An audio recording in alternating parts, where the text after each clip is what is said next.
John McCain was stationed aboard the USS Forrestal as a naval aviator during the Vietnam War. On July 25, 1967, the Forrestal joined Operation Rolling Thunder from 1965 to 1968 as an air interdiction and strategic bombing campaign against North Vietnam. The Alpha strikes flown from Forrestal were against specific pre-selected targets such as arms depots, factories, and bridges. McCain's first 5 attack missions over North Vietnam went without incident, and while still unconcerned with minor Navy regulations, McCain had garnered the reputation of a serious aviator. McCain and his fellow pilots were frustrated by the micromanagement of Rolling Thunder from Washington. He later wrote that the target list was so restricted that we had to go back and hit the same targets over and over again. Most of our pilots flying the missions believed that our targets were virtually worthless. In all candor, we thought our civilian commanders were complete idiots who didn't have the least notion of what it took to win the war. He was almost killed on board the Forrestal on July 29, 1967, while the Air Wing was preparing to launch attacks. A Zuni rocket from an F-4 Phantom accidentally fired across the carrier's deck. The rocket struck either McCain's A-4E Skyhawk or one near it. The impact ruptured the Skyhawk's fuel tank, which ignited the fuel and knocked 2 bombs loose. McCain later said, "I thought my aircraft exploded. Flames were everywhere." He escaped from his jet by climbing out of the cockpit, working himself to the nose of the jet, and jumping off its refueling probe onto the burning deck. His flight suit caught on fire as he rolled through the flames, but was able to put it out. He went to help another pilot trying to escape when the fire from the first bomb exploded. McCain was thrown backwards 10 feet and suffered minor wounds when struck in the legs and chest by fragments. McCain helped crewmen throw unexploded bombs overboard off the hangar elevator deck, then went to the Forrestal's ready room with the other pilots to watch the ensuing fire and the firefighter efforts on the room's closed-circuit television. The fire killed 134 sailors, injured scores of others, destroyed at least 20 aircraft, and took over a day to take under control. On October 26, 1967, McCain was flying his 23rd mission, part of a 20-plane strike force against Yen Phu thermal power plant in central Hanoi. As he neared the target, warning systems in McCain's A-4E Skyhawk alerted him that there was being tracked by enemy fire control radar. When he started to pull up, the Skyhawk's wing was blown off by a Soviet-made SA-2 anti-aircraft missile fired by the North Vietnamese Air Defense Command.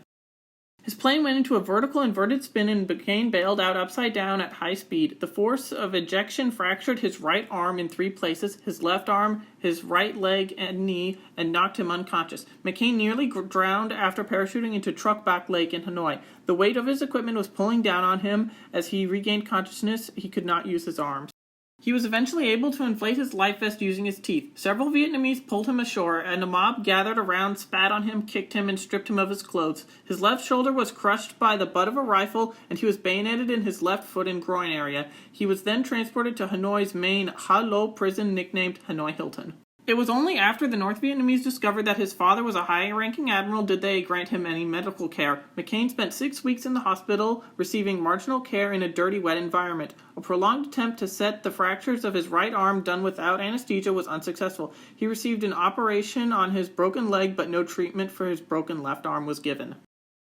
McCain was temporarily taken to a clean room and interviewed by a French journalist and was later shown on the U.S. CBS Evening News. The film footage of McCain lying in bed in a cast, smoking a cigarette and speaking haltingly would become one of the most widely distributed images of McCain's imprisonment. In December 1967, McCain was sent to a POW camp on the outskirts of Hanoi nicknamed The Plantation. He was placed in a cell with George Bud Day, a badly injured and tortured Air Force pilot, and Norris Overly, another Air Force pilot who did not expect McCain to live another week. Overly and subsequently Day nursed McCain and kept him alive. Day later recalled that McCain had a fantastic will to live.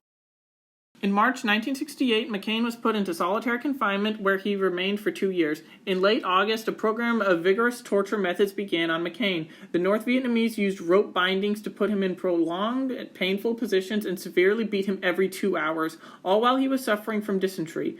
His right leg was re-injured, his ribs were cracked, some teeth were broken at the gum line, and his left arm was refractured. Lying in his own waste, his spirit was broken, and the beginnings of suicide attempts were stopped by guards. Other American POWs were similarly tortured and maltreated in order to extract confessions and propaganda statements. Many, especially among those who had been captured earlier and imprisoned longer, such as the Alcatraz gang, endured even worse treatment than McCain did. Under extreme duress, virtually all POWs eventually yielded some sort of information to their captors.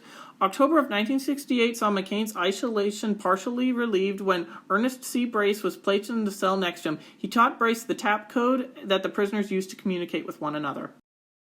Christmas 1968 saw McCain having some, let's just say, interesting words to say about his captors in addition to giving them the finger whenever he was on camera. Starting in late 1969, treatment of McCain and other POWs suddenly improved. The North Vietnamese leader Ho Chi Minh had died the previous month, and that possibly caused a change in policy treatment towards American POWs.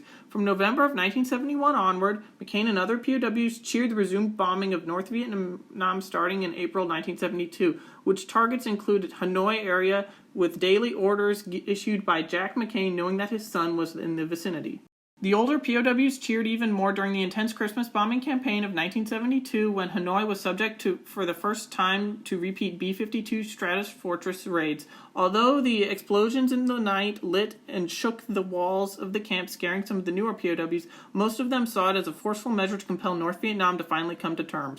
On January 27, 1973, the Paris Peace Accords were signed, ending direct U.S. involvement in the Vietnam War, but Operation Homecoming arrangements for the 591 American POWs took longer. McCain was finally released from captivity on March 14, 1973, being taken by bus to Gia Lam Airport, transferred to U.S. custody, and flown by C-141 to Clark Air Base in the Philippines. McCain was held as a prisoner of war in North Vietnam for a total of 5.5 years, nearly 5 of them after he refused to accept a repatriation offer. His wartime injuries left him permanently incapable of raising either arm for more than 80 degrees. For his actions as a POW, McCain was awarded the Silver Star, Legion of Merit, 3 Bronze Stars, another Navy Commendation Medal, and the Purple Heart. John McCain's later naval career, affiliations with Ross Perot and Ronald Reagan, his time in Congress and the Senate, presidential campaigns of 2000 and 2008 are beyond the scope of this video.